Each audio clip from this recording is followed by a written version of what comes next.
All right, so this tutorial is going to be covering the IncognitoMan's patch for Monster Hunter Freedom Unite. It is the Monster Hunter Freedom Unite Complete patch. This is a very, very cool tool, and a big shout out to Incog himself for going ahead and taking the time and making this for the community. This patch doesn't just provide a huge amount of quality of life changes, which it very much does. It also provides the community both development and custom quest tool editing software that allows for a lot of new things to be explored in the game.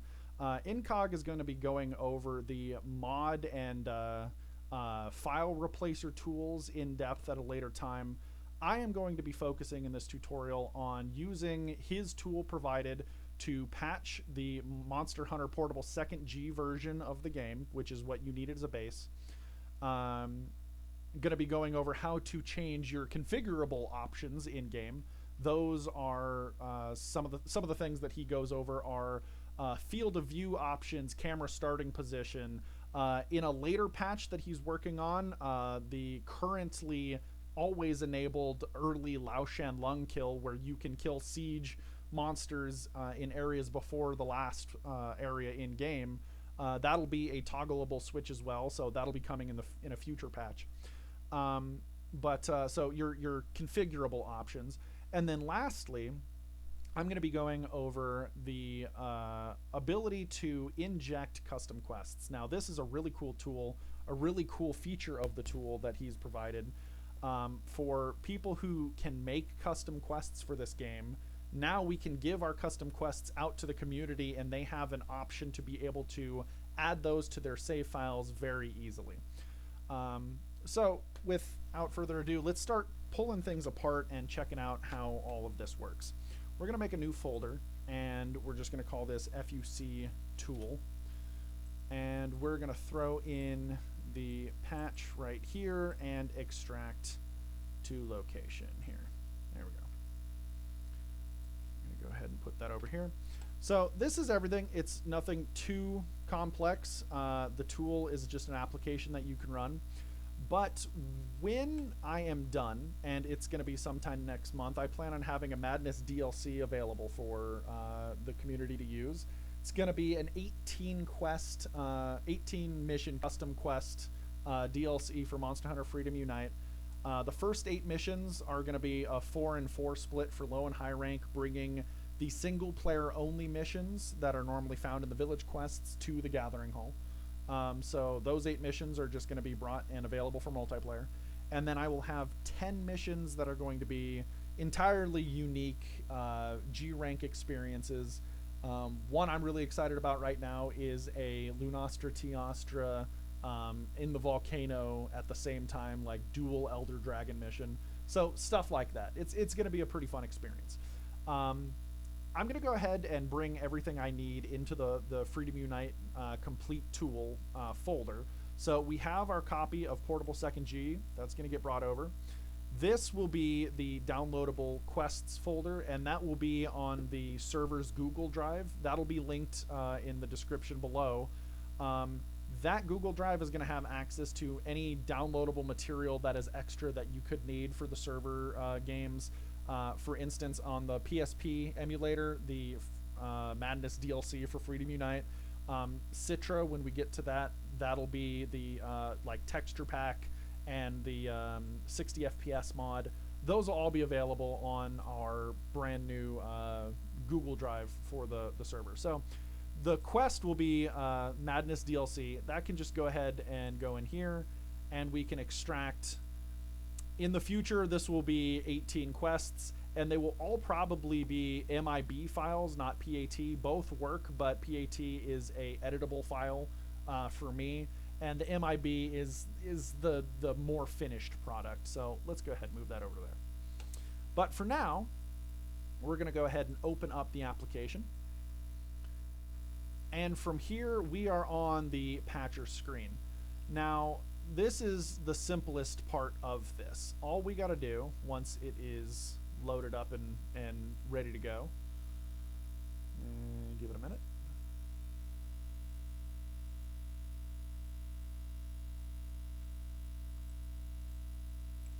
it might be ready to go. I'm just waiting for nothing.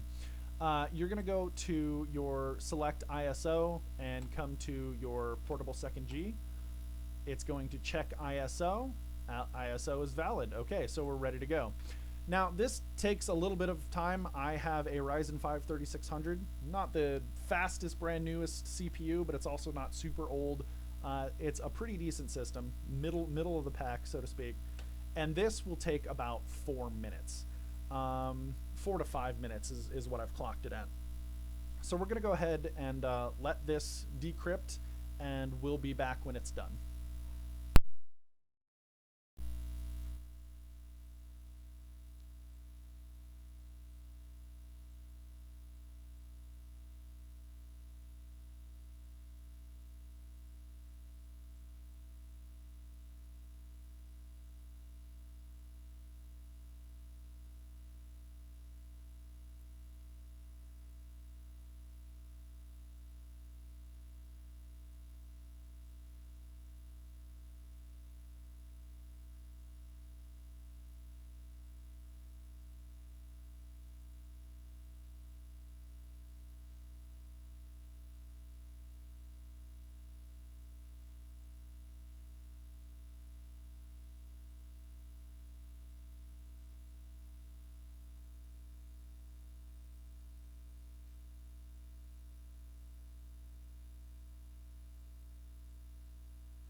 And now that it has been about 4 or 5 minutes or so, everything has completed. It has gone through, patched the ISO, checked it, and it says it is all good to go.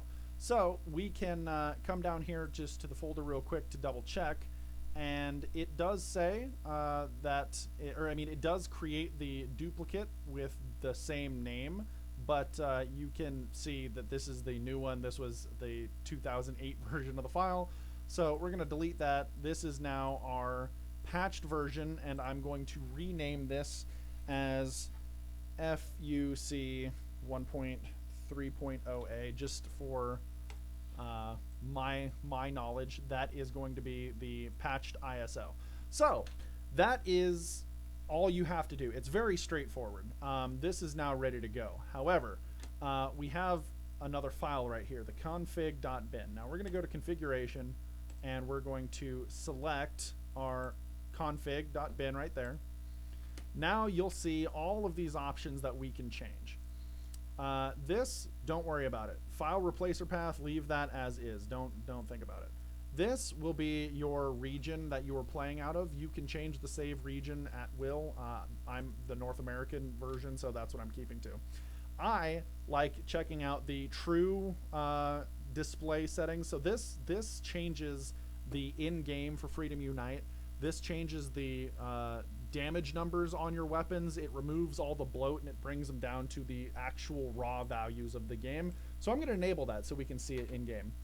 The DOS audio is a really cool thing. I'm a big music guy, professional musician, so having the DOS audio is really cool, but I didn't really play DOS as a kid. I grew up kind of playing Freedom Unite, so I leave this disabled. Thank you very much, Incog, for adding this to the settings. I think it's very awesome, but I'm going to leave that disabled for now.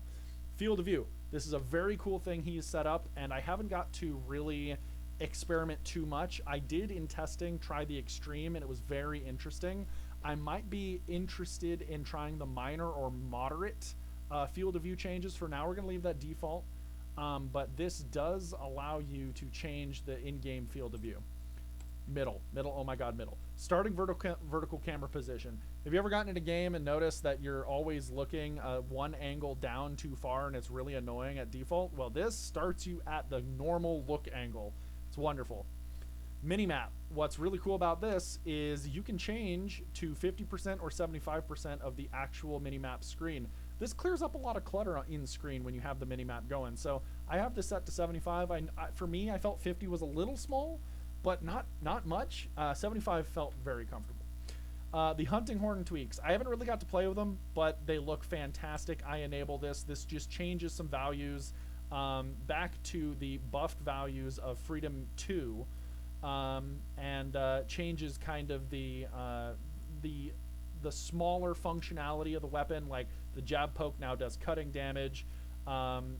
You can read it. This is a pretty straightforward adjustment to the hunting horn, and I think it's really cool. Now, when you're done, this save button right here at the bottom, I completely ignored it like 3 or 4 times. I just didn't notice that it was there. Exited and tried to move the config.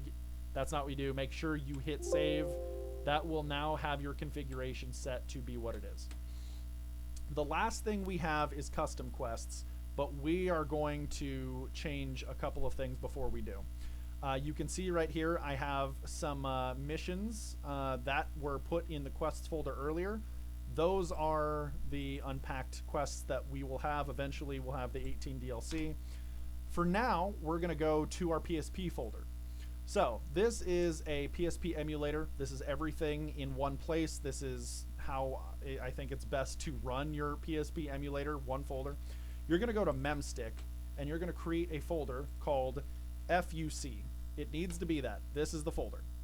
In that folder is where you are going to drag and drop your config.bin, and then you're going to move your Freedom Unite complete patched game wherever you would normally go and put your games. This is the folder I put mine in, and so that is all set up. You are now ready to go. So we're going to open this PSP up, and we're going to see right here it says Freedom Unite complete. We're going to go ahead and click on that, and it said we are running the patch 1.3.0A. There's your programmer, IncognitoMan, and we're ready to go. Now, it doesn't even say it because I didn't save. Wonderful. So this is the game completely patched as is. If you notice, my chaotic order now says it has an attack of 290. No, my chaotic order did not get nerfed into the ground. That is just the actual raw damage before the bloated in-game numbers are applied. So, pretty straightforward. All things considered, things are looking pretty good. Now, let's go ahead and go over quest injection. So, we have our PSP folder. We have our Freedom Unite Complete tool. We're going to go to the tool, and we're going to go over to custom quests. Earlier, we put our quests in the quest folder. Now what we're going to do is we're going to go to our desktop and select the PSP. Let's open that.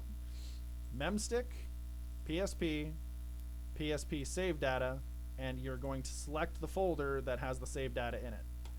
This is going to open up your actual in-game save data. Now, if you'll notice, I've had some other missions in there that I was working on. What we can do is we can grab these three, move them over, and then hit save. And you're now done. That's it. As long as your quests are in this folder and you've selected the pathway to your in-emulator save data, so this PSP folder's save data, going to Memstick, PSP, save data, and you select this folder, you can literally just click, drag and drop which missions that you want to be in there.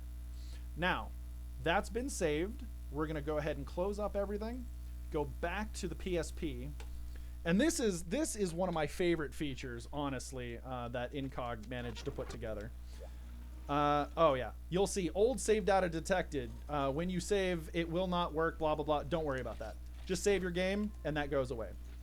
That is just what it says when you implement the first, when you implement your actual save data. So we're gonna go over to Gathering Hall 24 so we can go hang out with our favorite guy, the server.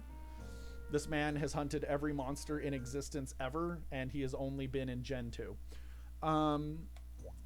So there's our server. We are online, which is great. Now, when you go to your options, you'll see Save Data Quests. When this is off, when we go to our missions in event quests, you'll be able to see Incog has given us all 38 of the event quests that Capcom provides us. They're all here, all available all the time. Instead of the old system prior to his patch where you could only have 6 missions at a time, you can have all 38 in-game. Now it gets better. While in multiplayer, in a hall with another player right here, you can just go over to your save data quests and hit a toggle. On now allows me to access the custom quest folder. And you'll see here are the custom quests we are currently working on. Now, these are completely unfinished, but just to give a small demo, we'll go ahead and maybe before I burn to death, there's Teostra.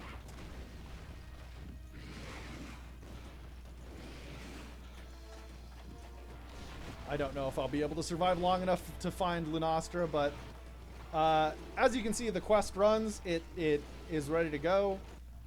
Yeah, I don't think I'm going to be able to find them both before I end up getting just absolutely obliterated. But that's what you're going to be able to do. Once we have all the quests available, you'll be able to go back and forth between the Capcom official custom or official event quests, and you'll be able to go to the modded quests whenever you want. It's a very cool system that Incog has implemented, and I personally can't thank him enough. He has been an absolute wonder to work with, and he has done the community a huge service. So thank you again, Incog. In the description below will be, again, the link to Incog's GitHub and the download section for his patch. At a later date, I will be putting in a link to the server's Google Drive, which you'll then have access to the Madness DLC whenever that is available. But for now, that's going to be everything. Thank you for checking this out, and we'll see you guys in the next one.